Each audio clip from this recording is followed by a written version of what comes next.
ঠিক আছে ইনশাআল্লাহ। শুধু বাবা মা না, এলাকাবাসী সবাই চায়। আমি আপনার সন্তানের ফেরত এনে দিতে পারবো না, কিন্তু আমি বিচার করাই দিব।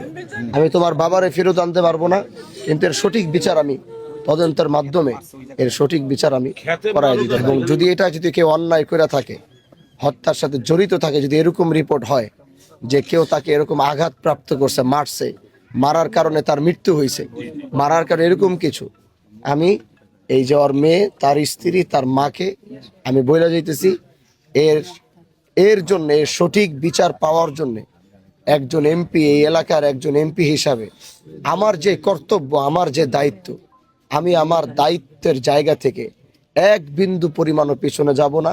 এর সঠিক বিচার কিভাবে করতে হয় সেটা ইনশাআল্লাহ আমি প্রশাসনকে সাথে নিয়ে, আমাদের সর্বস্তরের মানুষকে নিয়ে আমি এই বিচার সুনিশ্চিত করবো ইনশাআল্লাহ।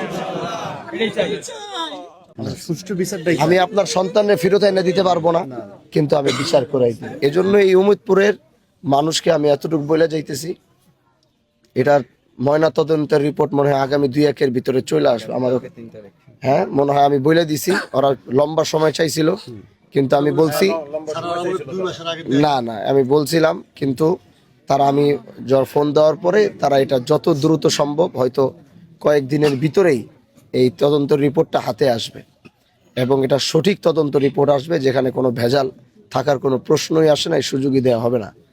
এবং এটা আমি সর্বোচ্চ চেষ্টা করব, এটার তদন্ত রিপোর্টটা আসার পরে তাহলে আমরা বুঝতে পারবো বিষয়টা কি হয়েছে, তাই না, ঘটনাটা কি, এটা আমরা তখন বুঝতে পারবো।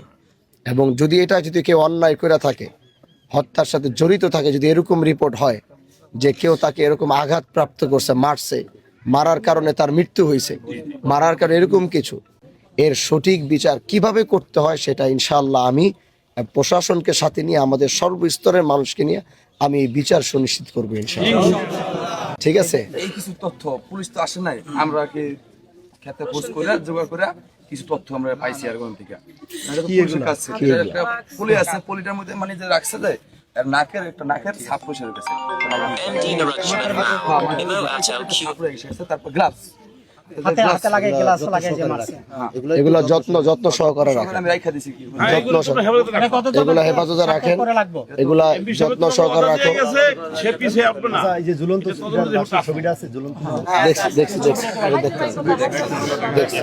আমাদের সব দেখছি, সব দেখা, আমার সব দেখা শেষ, আমার সব জানা আছে। এখন আমি শুধু একটু তদন্তের রিপোর্টের অপেক্ষা করতেছি, কারণ আমি তো একটা জনপ্রতিনিধি। আমার সব জায়গায় আমার স্বচ্ছতার সাথে কাজ করতে হবে, মানে আমার কারণে কারো উপরে যেন অন্যায় জুলুম না হয়ে যায়। এজন্য জনপ্রতিনিধি হিসাবে আমার কিছু দায়িত্বের জায়গা আছে, কিছু জায়গার সিকিউরিটি নিতে হবে, কিছু জায়গার তদন্তের সঠিক রিপোর্ট আমার কাছে থাকতে হবে।